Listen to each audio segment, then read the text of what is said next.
ஆமாங்க, ஓட்டு இங்க பாருங்க, இங்க தமிழர் மாநில உரிமை இதெல்லாம் பேசிட்டு இருக்கீங்க. இப்ப இங்க 1 கோடி வட இந்தியனை நீங்க உறுப்பினரா சேர்க்கறதுக்கான அத்தனை வேலையும் இங்க நடந்துகிட்டு இருக்கு. ஒரு வயலும் தடுக்க மாட்டேங்கிறான். எல்லாம் முகாம் நடத்திக்கிட்டு எல்லாம் வாங்க வாங்க எங்க கட்சிக்காரன்லாம் பதிவு பண்ணுங்கன்னு சொல்லி பதிவு பண்ணிட்டு இருக்காங்க வேகமா. இதை தான் நான் சொல்றேன். ஒத்துழைமையில ஒட்டுமொத்தமா ஒரு பக்கம் நின்னா இவ்வளவு சொல்றேன்ல. நீங்க இன்னைக்கு நம்ம பேசல, இன்னொரு 10 வருஷம் கழிச்சு அவனா எடுத்து பேசுவான். அவர் அப்பவே கழுதியா கத்திக்கிட்டு இருக்காருன்னு. நீங்க வேணா பாருங்க. என்ன பிரயோஜனம்? அதான் மக்களுக்கு அவேர்னஸ் இல்ல. அந்த அவேர்னஸ் யாரு ஊட்டணும்?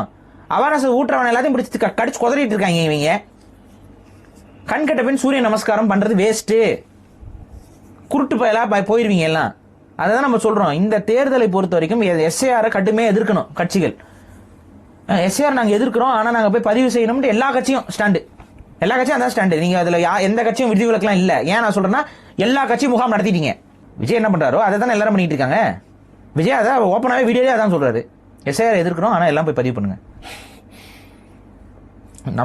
எனக்கெல்லாம் வாக்கு இல்லைனாலும் ஃபோன் பண்ணி பேசினாங்க. போன முறை நீங்க வாக்கு செலுத்தினதுக்கான ஆதாரத்தை கொடுங்க அப்படின்னாங்க.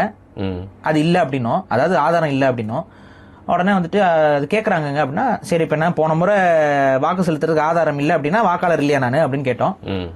இல்லைங்க அது கேட்கறாங்கன்னா, சரி பரவாயில்ல நான் வாக்காளரா இல்ல விருப்பம் இல்ல வைங்கன்னு சொல்லிச்சு. அவ்வளவுதான் வச்சுட்டாங்க. அவ்வளவுதான். இனி எனக்கு வாக்கு இல்ல. இது மாதிரி எத்தனை பேர் போகும்?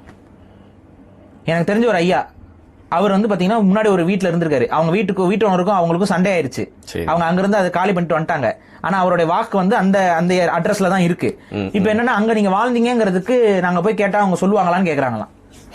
அவங்களோட சண்டை போட்டுட்டு தாண்டா வந்திருக்கேன் நானு. அப்ப எனக்கு வாக்கு இல்லைன்னு அவர் சொல்றாரு என்கிட்ட. இப்ப எனக்கு வாக்கு போச்சுங்க அப்படிங்கிறாரு. இது மாதிரி எத்தனை தமிழர்களுக்கு வாக்கு போகும்? அதுல 13வது சரத்துல இதை பத்தி அவங்க கொடுத்திருக்காங்க லிஸ்ட். அதுல 13வது நம்பர்ல போய் நீங்களே போய் படிச்சு பாருங்க. யார வேணா போய் படிச்சு பாருங்க. பீகார் தேர்தல்ல உங்களை ரிஜெக்ட் பண்ணிருந்தாங்கன்னா அந்த இதை காட்டுங்கன்னு கேக்குறாங்க. ஏன் இது எதுக்கு வச்சிருக்க? தமிழ்நாட்டு தேர்தலுக்கும் பீகார் தேர்தலுக்கு என்னடா சம்பந்தம் சொல்றா? நீங்க என்ன சம்பந்தம்? இப்ப தமிழ்நாட்டில் இருக்க அத்தனை பீகாரிகளையும் இப்ப தமிழ்நாட்டு வாக்காளர்களா மாறானா? இப்ப எல்லாம் பதிவு நடத்திட்டு இருக்கீங்க ஒவ்வொரு கட்சிக்காரனும். இங்க ஒண்ணு எதிர்ப்பு, அங்க போயிட்டு நடத்துறது, முகாம் நடத்துறது, வாங்க நாங்க பதிவு பண்ணி கொடுக்குறோம்னு. இது தேர்தல் அரசியலே அழிக்குது. எத்தனை பேர் இருக்கான்னு நமக்கு தெரியாதுங்க. இன்னைக்கு 1 கோடி பேர் இருப்பான் தோராயமா, கரெக்டா? 1 கோடி வாக்காளரா மாறானா இல்லையா தமிழ்நாட்டுல? இப்ப 1 கோடி பேர் வட இந்திய உள்ள வந்துட்டானா, இந்த 1 கோடி பேர் அவன் கேட்கறதுக்கு இந்த வாக்காளர்கள் என்ன பண்ணுவாங்க? இந்த அரசியல்வாதிகள் என்ன பண்ணுவாங்க?